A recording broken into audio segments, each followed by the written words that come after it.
రాష్ట్రమంతా నగరి వైపే చూస్తున్న పరిస్థితి కనిపిస్తూ ఉంది. కని విని ఎరుగని రీతిలో ఇక్కడ ఉత్కంఠ పోరు సాగే అవకాశం ఉందని కూడా ముందు నుంచి సర్వేలు, ఎగ్జిట్ పోల్స్ చెప్తున్న పరిస్థితి కనిపిస్తూ వచ్చేది. అయితే ఈసారి మాత్రం సొంత పార్టీ నేతలే రోజాను మోసం చేసినట్టుగా కూడా మనకి కనిపిస్తూ వస్తుంది. దాదాపుగా 4 రౌండ్లలో రోజా దాదాపుగా 15,000 ఓట్ల మైనస్లో ఉందని చెప్పుకోవచ్చు.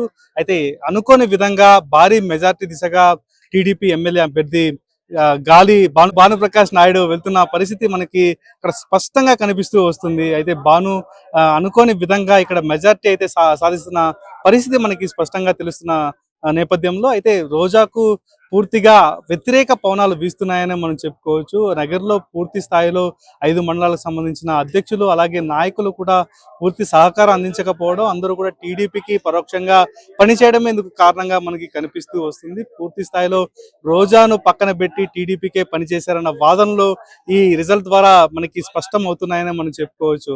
4 రౌండ్లలో సైతం రోజా ఓటమి దిశగా ఒక్కొక్క అడుగు ముందుకు వేస్తున్న పరిస్థితి కనిపిస్తున్న మనం చూస్తూ వస్తున్నాం. అయితే మొత్తం మీద రోజా తాను గెలుస్తారని, తాను ఖచ్చితంగా ఎమ్మెల్యే అభ్యర్థికి గెలిచి మరోమారు అసెంబ్లీకి వెళ్తారని, హ్యాట్రిక్ కొడతానని కూడా ఆమె పలుమార్లు ధీమా వ్యక్తం చేసిన పరిస్థితి కనిపిస్తూ వస్తుంది. రాష్ట్రంలోనే ఖచ్చితంగా జగన్ ప్రభుత్వం ఏర్పడుతుంది, ఖచ్చితంగా మేము పరిపాలన రెండోసారి అందిస్తాం, మూడోసారి ఎమ్మెల్యేగా గెలిచి అసెంబ్లీలో హ్యాట్రిక్ కొడతానని కూడా ఆమె చెప్పడం జరిగింది. అయితే ఎగ్జిట్ పోల్స్ ను సైతం ఆమె పక్కన పెట్టి ఖచ్చితంగా ఎగ్జిట్ పోల్స్ తప్పుడు ఫలితాలు, తప్పుడు సంకేతాలు ఇచ్చాయని, ఖచ్చితంగా వైసీపీ పార్టీ గెలిచి ప్రజల వద్దకు మరోమారు జగనన్న సంక్షేమ పాలన తీసుకొస్తామని కూడా చెప్పడం జరిగింది. అయితే రాష్ట్రం పరిస్థితి ఎలా ఉన్నప్పటికీ నగిరిలో మాత్రం ఆమె పరిస్థితే ప్రశ్నార్థకంగా మారిందని కూడా చెప్తున్న పరిస్థితి కనిపిస్తూ వస్తుంది. అయితే రౌండ్ పెరిగే కొద్దీ రోజాకి మెజారిటీ తగ్గుతూ వస్తుంది. అదే గాలి భానుప్రకాష్ కి పూర్తి స్థాయిలో మెజారిటీ అయితే అనుకున్న దానికన్నా అధికంగా వచ్చిన పరిస్థితి అక్కడ కనిపిస్తున్న